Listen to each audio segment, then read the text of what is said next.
तो स्टूडेंट्स, तैयारी ऑनलाइन के ऑडियो बुक सीरीज़ में आप सबका स्वागत है। बच्चों, आज हम कक्षा 10 की हिंदी पाठ्य पुस्तक संचयन भाग 2 मेरा ही मासूम रजा की कहानी टोपी शुक्ला का दूसरा भाग सुनेंगे। दूसरा भाग सुनने से पहले हम पहले भाग का संक्षेपण देख लेते हैं। पहले भाग में हमने देखा कहानी टोपी शुक्ला का मुख्य दो पात्र हैं, टोपी और इफ़न। टोपी का मूल नाम बलभद्र नारायण शुक्ला है और इफ़न का मूल नाम सैयद जड़गाम मुर्तज़ा। दोनों की दोस्ती बहुत ही गहरी है। टोपी सैयद जड़गाम मुर्तज़ा को इफ़न कहकर पुकारता था। इफ़न सुनना उसे पसंद नहीं था, लेकिन टोपी जब भी उसे इफ़न कहता वह तुरंत ही उसकी बातों का जवाब दे देता। इस तरीके से टोपी उसे हमेशा इफ़न बुलाता और इफ़न हमेशा उसे टोपी कहता। टोपी को इफ़न का परिवार बहुत अच्छा लगता था, खास करके उसकी दादी। दादी का वही गांव वाली भाषा टोपी को सुनना बहुत पसंद था। इफ़न की दादी की बोली में पूर्वीपन था और वही पूर्वीपन था टोपी की माँ की बोली में। इसीलिए टोपी को दादी की बोली शक्कर की तरह मीठी लगती थी। वैसे तो दादी लखनऊ की उर्दू ससुराली थी, लेकिन उन्होंने कभी अपने मायके की भाषा नहीं छोड़ी और यही एक वजह था कि दादी का मन लखनऊ की उर्दू ससुराली में भी लगता रहा। टोपी को दादी की भाषा बोली सब बहुत अच्छा लगता था। वह इफ़न के यहाँ कई बार आता जाता रहता था। एक दिन तो गजब ही हो गया। टोपी अपने परिवार वालों के साथ बैठकर खाना खा रहा था और उसने अपनी माँ से कुछ मांगा, लेकिन अम्मी बोलकर। जैसे ही टोपी के मुंह से अम्मी शब्द सबने सुना, सभी सन्न रह गए। ऐसा लगा जैसे टोपी ने कोई बहुत बड़ी गलती की हो। माँ भी आश्चर्य में पड़ गई कि टोपी ने आज क्या बोल दिया। इसने अम्मी शब्द कहाँ से सीखा? उसकी दादी ने पूछा। अब चलिए कहानी का दूसरा भाग सुनते हैं। कहानी के दूसरे भाग में है लफ्ज़। टोपी ने आंखें नचाई। लफ्ज़ का होता है माँ? ये अम्मी कहना तुमने किससे सीखा? दादी गरजी। ये हम इफ़न से सीखा है। उसका पूरा नाम क्या है? ये हम ना जानते। ते कौनो मियाँ के लड़का से दोस्ती कर लिहले बायकारे? राम दुलारी, जो कि टोपी की माँ हैं, उसने टोपी से पूछा। बहू, तुमसे कितनी बार कहूँ कि मेरे सामने गंवारों की यह जवान न बोला करो? सुभद्रा देवी ने राम दुलारी पर बरसकर कहा। लड़ाई का मोर्चा बदल गया। दूसरी लड़ाई के दिन थे, इसीलिए जब डॉक्टर भृगु नारायण नीले तेल वाले को यह पता चला कि टोपी ने कलेक्टर साहब के लड़के से दोस्ती गांठ ली है, तो अपना गुस्सा पी गए और तीसरे दिन कपड़े और शक्कर के परमिट ले आए। परंतु उस दिन टोपी की बड़ी दुर्गति बनी। सुभद्रा देवी तो उसी वक्त खाने की मेज से उठ गई और राम दुलारी ने टोपी को फिर बहुत मारा। तै फिर जेबे ओकरा घर? हाँ। अरे तोहरा हाँ में लुकारा आगे माटी मिलाए। राम दुलारी मारते मारते थक गई, परंतु टोपी ने यह नहीं कहा कि वह इफ़न के घर नहीं जाएगा। मुन्नी बाबू और भैरव उसकी कुटाई का तमाशा देखते रहे। हम एक दिन एको रहीम कबाबची की दुकान पर कबाबों खाते देखा रहा। मुन्नी बाबू ने टुकड़ा लगाया। कबाब? राम राम राम। राम दुलारी घिन्ना के 2 कदम पीछे हट गई। टोपी मुन्नी की तरफ देखने लगा, क्योंकि असलियत यह था कि टोपी ने मुन्नी बाबू को कबाब खाते देख लिया था और मुन्नी बाबू ने उसे एक इकन्नी रिश्वत भी दी थी। टोपी को यह मालूम था, परंतु वह चुगलखोर नहीं था। उसने अब तक मुन्नी बाबू की कोई बात इफ़न के सिवा किसी और को नहीं बताई थी। तू हमें कबाब खाते देखे रही हो? न देखा रहा हो दिन, मुन्नी बाबू ने कहा। तो तुमने उसी दिन क्यों नहीं बताया? सुभद्रा देवी ने सवाल किया। ये झूठा है दादी, टोपी ने कहा। उस दिन टोपी बहुत उदास रहा। वह अभी इतना बड़ा नहीं हुआ था कि झूठ और सच के किस्से में पड़ता, और सच्ची बात तो यह थी कि वह इतना बड़ा कभी नहीं हो सका। उस दिन तो वह इतना पिट गया था कि उसका सारा बदन दुख रहा था। वह बस लगातार एक ही बात सोचता रहा कि अगर एक दिन के वास्ते वह मुन्नी बाबू से बड़ा हो जाए तो उसे समझ लेगा। परंतु मुन्नी बाबू से बड़ा होना उसके बस में न था। वह मुन्नी बाबू से छोटा पैदा हुआ था और उनसे छोटा ही रहा। दूसरे दिन जब वह स्कूल गया, इफ़न से मिला तो उसने उसे सारी बातें बता दी। दोनों जुगर साफिए का घंटा छोड़कर सरक गए। पंचम की दुकान से इफ़न ने केले खरीदे। बात यह है कि टोपी फल के अलावा और किसी चीज़ को हाथ नहीं लगाता था। ऐसा न हो सकता का कि हम लोग दादी बदल लें, टोपी ने कहा। तोहरी दादी हमरे घर आ जाए और हमरी दादी तोहरे घर चली जाए। हमरी दादी तो बोलियो तू ही लोगन की तरह बोलती। यह ना हो सकता, इफ़न ने कहा। अब्बू यह बात नहीं मानेंगे और मुझे कहानी कौन सुनाएगा? तुम्हारी दादी को 12 बुर्ज की कहानी आती है? तू हमें एक ठो दादियों न दे सकते हो? टोपी ने खुद अपने दिल के टूटने की आवाज़ सुनी। जो मेरी दादी है वह मेरे अब्बू की अम्मी भी तो है, इफ़न ने कहा। यह बात टोपी की समझ में आ गई। तुम्हारी दादी मेरी दादी की तरह बूढ़ी होगी? हाँ, तो फिक्र न करो, इफ़न ने कहा। मेरी दादी कहती है कि बूढ़े लोग मर जाते हैं। हमारी दादी न मरी है। मरेगी कैसे नहीं? क्या मेरी दादी झूठी है? ठीक उसी वक्त नौकर आया और पता चला कि इफ़न की दादी मर गई। इफ़न चला गया।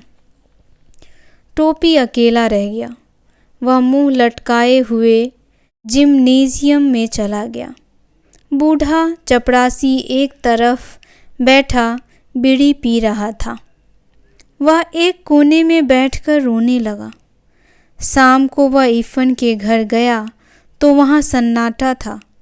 घर भरा हुआ था। रोज़ जितने लोग हुआ करते थे उससे ज़्यादा ही लोग थे।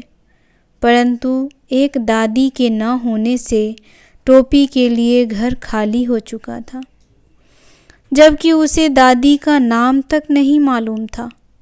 उसने दादी के 1000 कहने के बाद भी उनके हाथ की कोई चीज़ नहीं खाई थी। प्रेम इन बातों का पाबंद नहीं होता। टोपी और दादी में एक ऐसा ही संबंध हो चुका था। इफ़न के दादा जीवित होते तो वह भी इस संबंध का बिल्कुल उसी तरह न समझ पाते जैसे टोपी के घर वाले न समझ पाए। दोनों अलग अलग अधूरे थे। एक ने दूसरे को पूरा कर दिया था। दोनों प्यासे थे। एक ने दूसरे की प्यास बुझा दी थी। दोनों अपने घरों में अजनबी और भरे घर में अकेले थे। दोनों ने एक दूसरे का अकेलापन मिटा दिया था। एक 72 बरस की थी और दूसरा 8 साल का। तोरी दादी की जगह हमारी दादी मर गई होती तो ठीक भया होता, टोपी ने इफ़न को पुरसा दिया। इफ़न ने कोई जवाब नहीं दिया। उसे इस बात का जवाब आता ही नहीं था। दोनों दोस्त चुपचाप रोने लगे। टोपी ने 10 अक्टूबर सन 45 को कसम खाई कि अब वह किसी ऐसे लड़के से दोस्ती नहीं करेगा जिसका बाप ऐसी नौकरी करता हो जिसमें बदली होती रहती है। 10 अक्टूबर सन 45 का यूं तो कोई महत्व नहीं है, परंतु टोपी की आत्म इतिहास में इस तारीख का बहुत महत्व है, क्योंकि इसी तारीख को इफ़न के पिता बदली पर मुरादाबाद चले गए। इफ़न की दादी के मरने के थोड़े ही दिनों बाद यह तबादला हुआ था, इसीलिए टोपी और अकेला हो गया, क्योंकि दूसरे कलेक्टर ठाकुर हरिनाम सिंह के 3 लड़कों में से कोई उसका दोस्त न बन सका। डब्बू बहुत छोटा था, बीलू बहुत बड़ा था, गुड्डू था तो बराबर का, परंतु केवल अंग्रेजी ही बोलता था।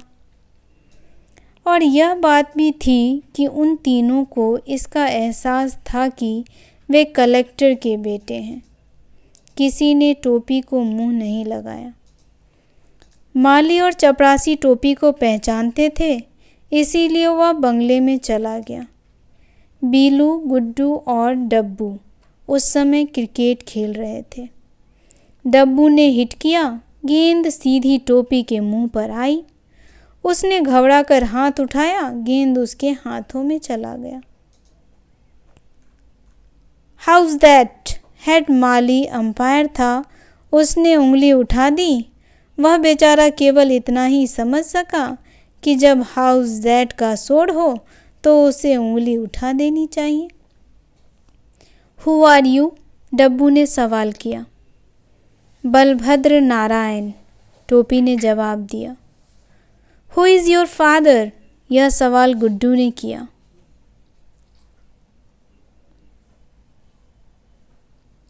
भृगु नारायण। बीलू ने अंपायर को आवाज़ दी। ये भृगु नारायण कौन है? एनी ऑफ आवर चपरासीज? नहीं साहब, अंपायर ने कहा, शहर के मशहूर डाकदर हैं।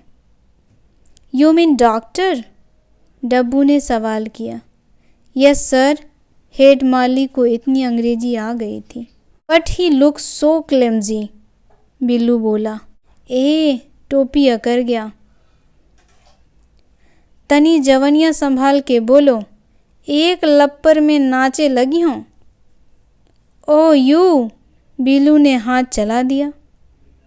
टोपी लुढ़क गया, फिर वह गालियां बकता हुआ उठा, परंतु हेड माली बीच में आ गया और डब्बू ने अपने अल्सेशियन को सुस्कार दिया।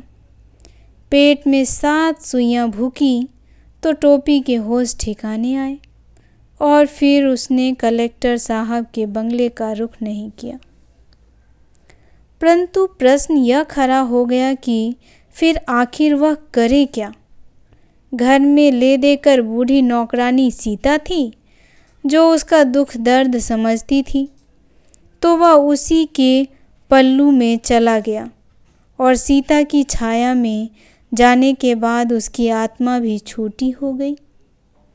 सीता को घर के सभी छोटे बड़े डांट लिया करते थे, टोपी को भी घर में सभी छोटे बड़े डांट लिया करते थे, इसीलिए दोनों एक दूसरे से प्यार करने लगे। टेक मत किया करो बाबू। एक रात जब मुन्नी बाबू और भैरव का दाज करने पर वह बहुत पिटा तो सीता ने उसे अपनी कोठरी में ले जाकर समझाना शुरू किया। बात यह हुई कि जाड़ों के दिन थे। मुन्नी बाबू के लिए कोट का नया कपड़ा आया, भैरव के लिए भी नया कोट बना। टोपी को मुन्नी बाबू का कोट मिला। कोट बिल्कुल नया था। मुन्नी बाबू को पसंद नहीं आया था, फिर भी बना तो था उन्हीं के लिए, था तो उतरन। टोपी ने वह कोट उसी वक्त दूसरी नौकरानी केतकी की बेटे को दे दिया। वह खुश हो गया। नौकरानी के बच्चे को दे दी जाने वाली चीज़ वापस तो ली नहीं जा सकती थी, इसीलिए तय हुआ कि टोपी जारा खाए। हम जारा ओड़ा न खाएंगे, भात खाएंगे, टोपी ने कहा। तुम जूते खाओगे, सुभद्रा देवी बोली। आपको यहो न मालूम कि जूता खाया न जात पहना जात है। दादी से बदतमीजी करते हुए मुन्नी बाबू ने बिगड़ कर कहा, कहाँ हम इनकी पूजा करें? फिर क्या था, दादी ने आसमान सिर पर उठा लिया। राम दुलारी ने उसे पीटना शुरू किया। तू 10वां में पहुँच गइल बार, सीता ने कहा। तुम्हें दादी से टर्राब के त न चाही, किनो ऊ तोहार दादी वारीन। सीता ने बड़ी आसानी से कह दिया कि वह 10वें में पहुंच गया है, परंतु यह बात इतनी आसान नहीं थी। 10वें में पहुंचने के लिए उसे बड़े पापड़ बेलने पड़े। 2 साल तो वह फेल ही हुआ। 9वें में तो वह सन 49 में ही पहुंच गया था, परंतु 10वें में वह सन 52 में पहुंच सका। जब वो पहली बार फेल हुआ तो मुन्नी बाबू इंटरमीडिएट में फर्स्ट आए और भैरव छठे में। सारे घर में उसे जवान की नोक पर रख लिया। वह बहुत रोया। बात यह नहीं थी कि वह गाउदी था, वह काफ़ी तेज़ था, परंतु उसे कोई पढ़ने ही नहीं देता था। वह जब पढ़ने बैठता, मुन्नी बाबू को कोई काम निकल आता या राम दुलारी को कोई ऐसी चीज़ मंगवानी पड़ जाती जो नौकरों से नहीं मंगवाई जा सकती थी। यह सब कुछ न होता तो पता चलता कि भैरव ने उसकी कॉपियों के हवाई जहाज़ बनाकर उड़ा डाले। दूसरे साल उसे टाइफाइड हो गया। तीसरे साल वह 3rd डिवीज़न से पास हो गया। यह 3rd डिवीज़न कलंक के टीके की तरह उसके माथे से चिपक गया। परंतु हमें उसकी मुश्किलों को भी ध्यान में रखना चाहिए। सन 49 में वह अपने साथियों के साथ था। वह फेल हो गया, साथी आगे निकल गए, वह रह गया। सन 50 में उसे उसी दर्जे में उन लड़कों के साथ बैठना पड़ा जो पिछले साल 8वें में थे। पीछे वालों के साथ एक ही दर्जे में बैठना कोई आसान काम नहीं है। उसके दोस्त 10वें में थे, वह उन्हीं से मिलता, उन्हीं के साथ खेलता। अपने साथ हो जाने वालों में से किसी के साथ उसकी दोस्ती ना हो सकी। वह जब भी क्लास में बैठता उसे अपना बैठना अजीब लगता। उस पर सितम यह हुआ कि कमज़ोर लड़कों को मास्टर जी जब भी समझाते उसकी ही मिसाल देते। क्या मतलब है शाम अवतार, बलभद्र की तरह इसी दर्जे में टिका रहना चाहते हो क्या? यह सुनकर सारा दर्जा हंस पड़ता। हंसने वाले वे होते जो पिछले साल 8वें में गए थे। वह किसी न किसी तरह इस साल को झेल गया, परंतु जब सन 91 में भी उसे 9वें दर्जे में ही बैठना पड़ा तो वह बिल्कुल गीली मिट्टी का लौंदा हो गया, क्योंकि अब तो 10वें में भी उसका कोई दोस्त नहीं रह गया था। 8वें वाले 10वें में गए थे, 7वें वाले उसके साथ। उनके बीच में वह अच्छा खासा बूढ़ा दिखाई देता था।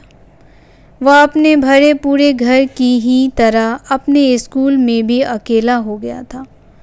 मास्टरों ने उसका नोटिस लेना बिल्कुल ही छोड़ दिया था। कोई सवाल किया जाता और जवाब देने के लिए वह भी हाथ उठाता तो कोई मास्टर उससे जवाब न पूछता। परंतु जब उसका हाथ उठता ही रहा तो एक दिन अंग्रेजी साहित्य के मास्टर साहब ने कहा, 3 बरस से यही किताब पढ़ रहे हो, तुम्हें तो सारे जवाब जवानी याद हो गए होंगे। इन लड़कों को अगले साल हाई स्कूल का इम्तहान देना है, तुमसे पार पूछ लूँगा। टोपी इतना शर्माया कि उसके काले रंग पर लाली दौड़ गई और तब तमाम बच्चे खिलखिलाकर हंस पड़े तो वह बिल्कुल मर गया। जब वह पहली बार 9वें में आया था तो वह भी इन्हीं बच्चों की तरह बिल्कुल बच्चा था। फिर उसी दिन अब्दुल वहीद ने रिसेस में वह तीर मारा कि टोपी बिल्कुल बिलबिला उठा। वहीद क्लास का सबसे तेज़ लड़का था, मॉनिटर भी था और सबसे बड़ी बात यह थी कि वह लाल तेल वाले डॉक्टर सरफुद्दीन का बेटा था। उसने कहा, बलभद्र, अबे तो हम लोगन में का घुसत है? एथर्ड वालन से दोस्ती कर हम लोग तो निकल आएंगे, बाकी तूहे तो उन्हीं सबन के साथ रहे को हु हैं। यह बात टोपी के दिल के आर पार हो गई और उसने कसम खाई कि टाइफाइड हो या टाइफाइड का बाप उसे पास होना है। परंतु बीच में चुनाव आ गया। डॉक्टर भृगु नारायण नीले तेल वाले खड़े हो गए। अब जिस घर में कोई चुनाव के लिए खड़ा हो गया हो, उसमें कोई पढ़ लिख कैसे सकता है? वह तो जब डॉक्टर साहब की जमानत जब्त हो गई तब घर में जरा सन्नाटा हुआ और टोपी ने देखा कि इम्तहान सिर पर खड़ा है। वह पढ़ाई में जुट गया, परंतु ऐसे वातावरण में क्या कोई पढ़ सकता है? इसीलिए उसका पास ही हो जाना बहुत था। वाह, दादी बोली, भगवान नजरे बंद से बचाए। रफ्तार अच्छी है। तीसरे बरस तीसरे दर्जे में पास हो गए। तो बच्चों, आज की कहानी टोपी शुक्ला यहीं समाप्त होती है। आशा है आपको यह कहानी बहुत अच्छी लगी होगी। बच्चों, कक्षा 10 का ऑडियो बुक सीरीज सुनने के लिए आप तैयारी ऑनलाइन से जुड़े रहें। इस चैनल को सब्सक्राइब जरूर कर लें, वीडियो को लाइक और अपने दोस्तों के साथ शेयर जरूर करें। धन्यवाद।